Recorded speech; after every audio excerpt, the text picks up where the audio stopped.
नमस्कार, मेरा नाम है अभयराज और निष्पक्ष दिव्य संदेश के YouTube मंच पर आपका स्वागत है। केंद्र सरकार ने वक्फ बोर्ड पर अंकुश लगाने की तैयारी शुरू कर दी है।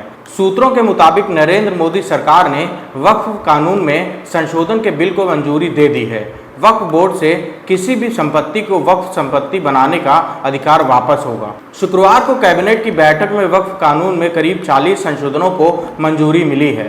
माना जा रहा है कि अगले सप्ताह ये बिल संसद में लाया जा सकता है। संशोधनों के अनुसार अब वक्फ बोर्ड जिस भी संपत्ति पर दावा करेगा उसका सत्यापन करना अनिवार्य होगा। इसी तरह वक्फ की विवादित संपत्तियों का भी सत्यापन जरूरी होगा।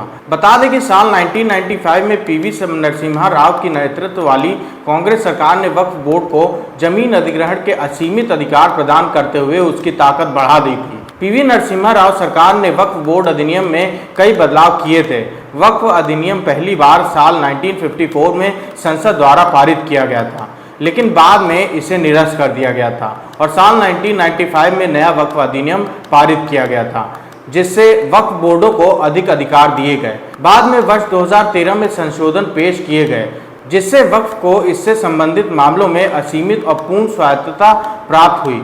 वक्फ का मतलब होता है अल्लाह के नाम, यानी ऐसी ज़मीन जो किसी व्यक्ति या संस्थान के नाम नहीं है लेकिन मुस्लिम समाज से संबंधित है, वो वक्फ की ज़मीनें होती हैं। इसमें मस्जिद, मदरसे, कब्रिस्तान, ईदगाह, मज़ार और नुमाइश की जगह आदि शामिल हैं। एक वक्त के बाद ऐसा देखा गया कि ऐसी ज़मीनों को गलत तरीके से इस्तेमाल किया जा रहा है और यह तक कि बेचा जा रहा है। ऐसे में वक्फ बोर्ड मुस्लिम समाज की ज़मीनों पर नियंत्रण रखने के लिए बनाया गया था।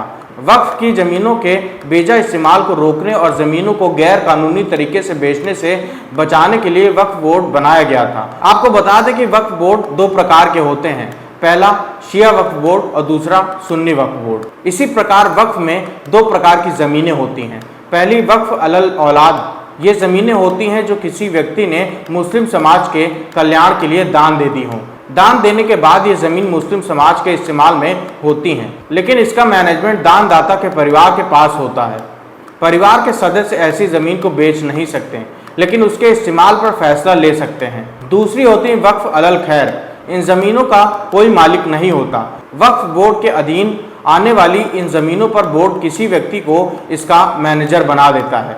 वक्फ बोर्ड की भाषा में इस मैनेजर को मुतवली कहते हैं। मुतवली इस ज़मीन का समाजहित में काम लाने के लिए काम करता है। वो अपने विवेक से किसी को ज़मीन दे नहीं सकता।